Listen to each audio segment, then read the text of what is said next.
Well, what do you propose we do now? I, for one, am intent on continuing to the east. What is there to be found in the east? Nidhogg's lair, the Eyrie, is said to lie in that direction. And the eye tells me he is near. You cannot still mean to slay him. You cannot still mean to stop me. I have been true to my word, and aided you in this fool's errand with Hraesvelgr. But your efforts at parley have come to naught, Lady Iceheart. I would see Ishgard saved, and for that, Nidhogg must die. With the tale of our ancestors' vile betrayal yet ringing in your ears, you speak of continuing this war? Nay, lady. I would but pierce its vengeful heart.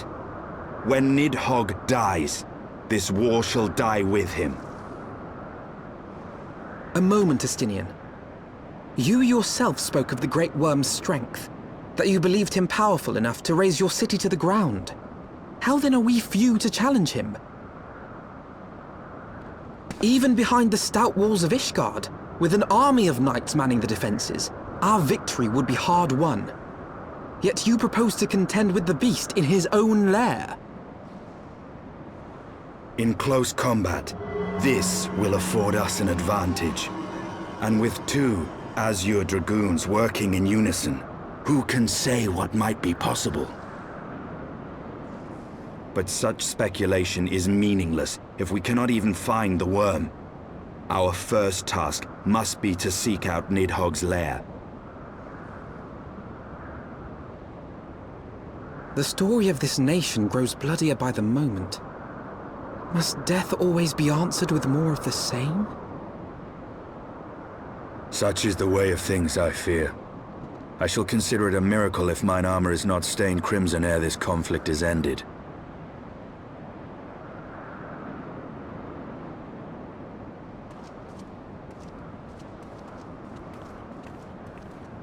That I should be blinded by my own lies.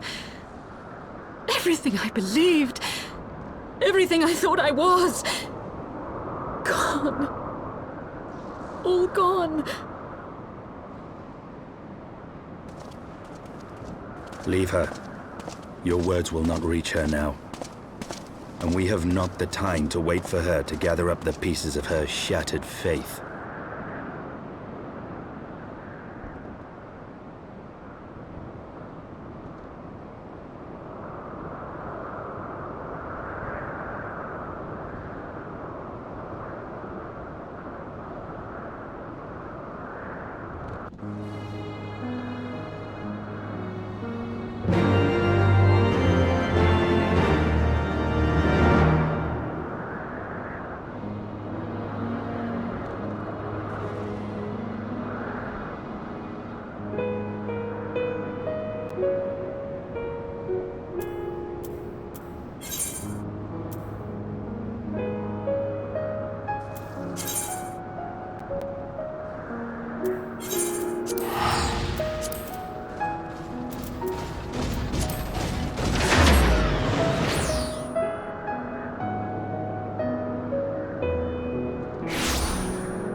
Is that it?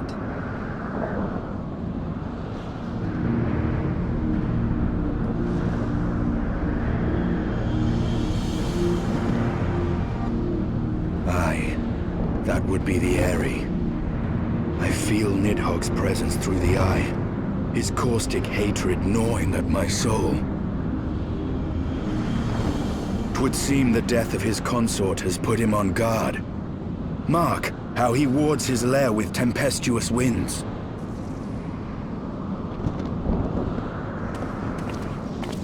A similar barrier once barred our entrance to the Primal Garuda's domain, until we discovered the means by which it could be penetrated.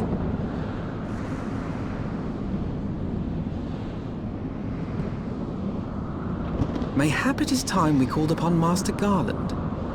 It will be just like the good old days, no?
Feast your eyes upon our latest and greatest feat of engineering. We call it a mana cutter.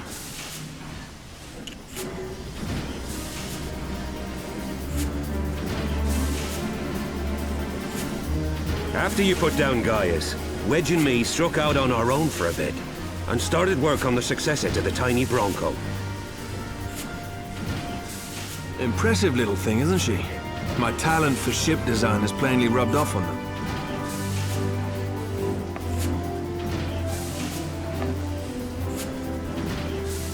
They've adapted the principles of corrupted crystal technology and constructed a mechanism which converts ether from its surroundings into elemental wind. Said wind is then harnessed by the specially engineered sails, providing the craft with propulsion and lift. All in all, a most elegant solution. I'm actually a little upset that I didn't think of it myself. The design does, however, come with one small flaw. The energy conversion ratio's bloody awful. To generate enough power to get you off the ground, you need to be in an area awash with predominantly wind-aspected ether. In other words, there are a few places you can fly, lots of places you can't. The new Ishgardian airship hasn't left the boys much time for tinkering, meaning it may be a while before this particular project takes off. If you'll forgive the pun.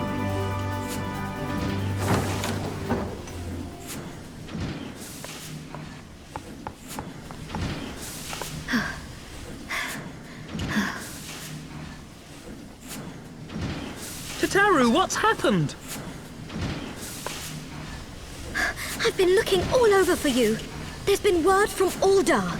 It's about Her Grace, the Sultana.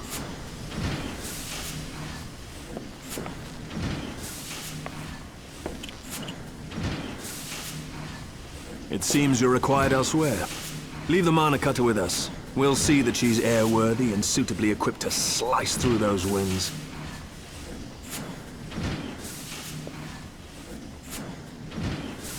You, meanwhile, should concentrate on providing Raoban and the Sultana whatever help they need.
Thank you for coming. No thanks are necessary, General. I trust your recuperation continues apace. I cannot complain. Thanks to Higiri and her ministrations, I've regained much of the strength I lost during my imprisonment.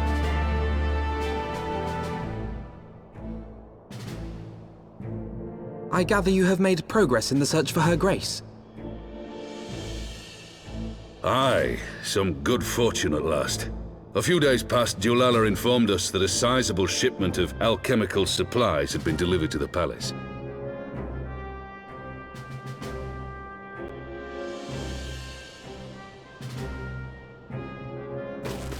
With Papa Shan's assistance, I set out to ascertain the source and nature of the shipment. My inquiries led me to Frondale's frontistery. There, I learned that an order had been placed for a curious substance designed to sustain patients trapped in death-like slumber. An invention of the former head alchemist, apparently. A death-like slumber? This cannot be a coincidence. It lends some weight to Dulala's claims, aye. Her Grace is likely somewhere within the palace, abed but alive. Before making any attempt to extricate the Sultana, however, it seemed prudent to learn what manner of substance was used to induce her torpor. To that end, I made inquiries as to the whereabouts of the one most like to have administered it. The lady-in-waiting, Meriel. We sent for you as soon as we learned of her location. All that remains is to apprehend the woman. We shall find our cat's paw in the Silver Bazaar. But we must tread carefully. The market is not the bustling place it once was, and someone is sure to mark our coming. Should they inform the monetarists, we'll have a fight on our hands. We must be prepared for the worst, and being short an arm, I thought it wise to take another in its stead. What say you, Warrior of Light? Will you lend me yours? Then I pity the bastard that stands in our way. Come!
You are Meriel, the Sultana's former lady-in-waiting?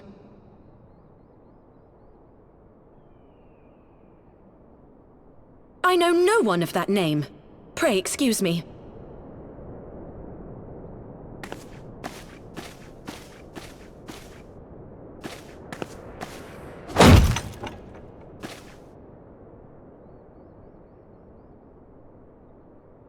General Alden!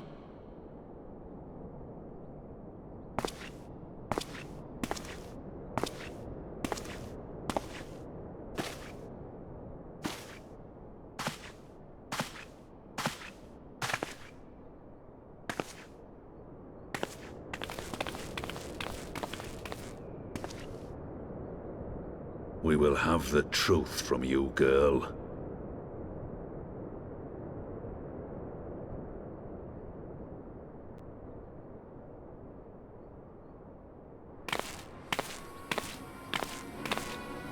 Mayhap it would be better coming from me.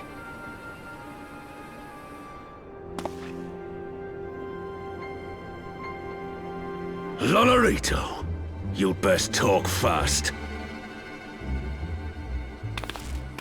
As you know, Teleji Adeleji's Cartano reclamation bill was no more than a facade, a means to get his grubby little hands on that Allagan monstrosity Omega. When he learned of Nanamo's intention to abdicate, however, he was forced to amend his plans. Suddenly, assassination seemed the most promising way to further his ambitions.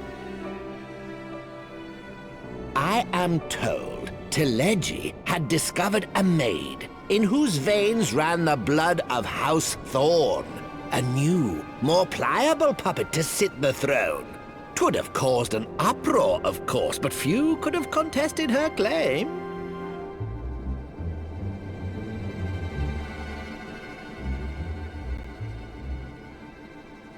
'Twas plain that Teleji's wild machinations had outgrown our ability to control them. So I decided to usurp his scheme and left the fool to seal his own demise. And what of Nanamo? Oh, I have no desire to harm her grace. 'Twould profit me little to destabilize our government. Thus did I employ young Meriel here to administer a potent sleeping potion in place of a poison.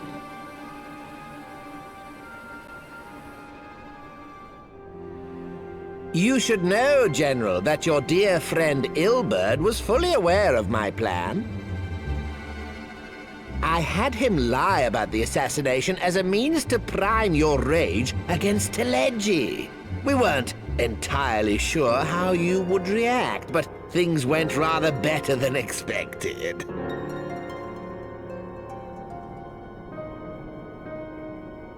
You conniving little worm! You had your claws in the Crystal Braves before their first recruit had sworn to serve! But of course, when a new game begins, 'tis only prudent to have a piece on the board. Ilberd was mine. Truth be told, a significant proportion of the Braves' initial endowment was also mine. With such large sums moving about, 'twas a rather trifling matter to disguise my own contribution.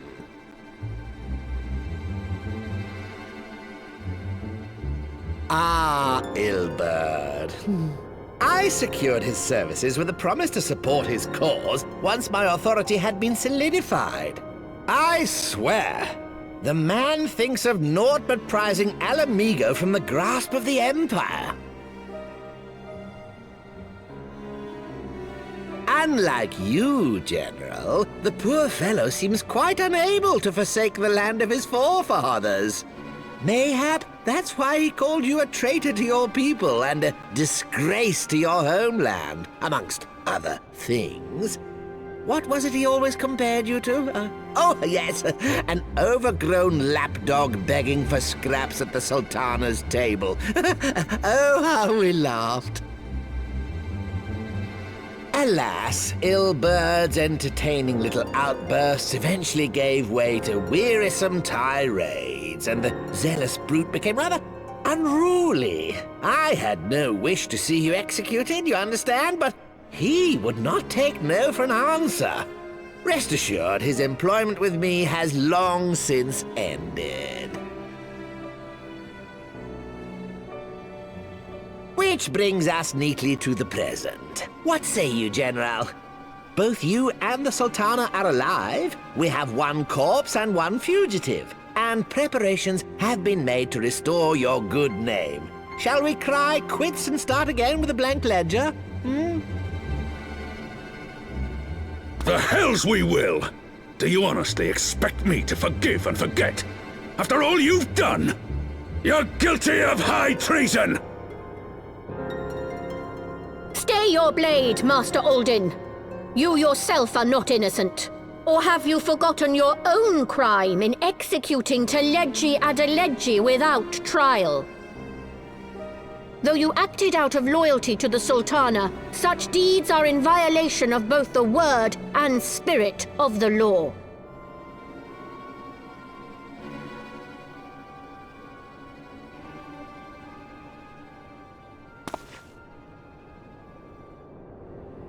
If you would, Lord Lolorito?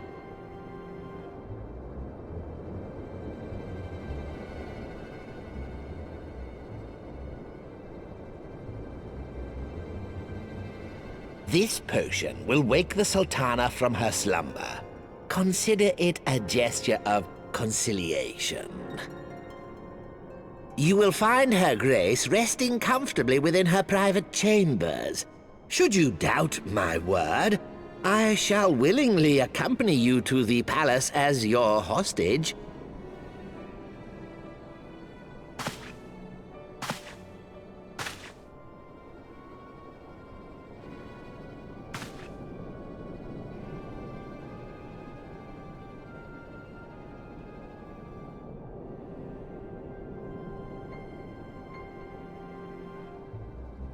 I like not your motives, Lolorito. But you saved the Sultana's life, and for that, you have my gratitude.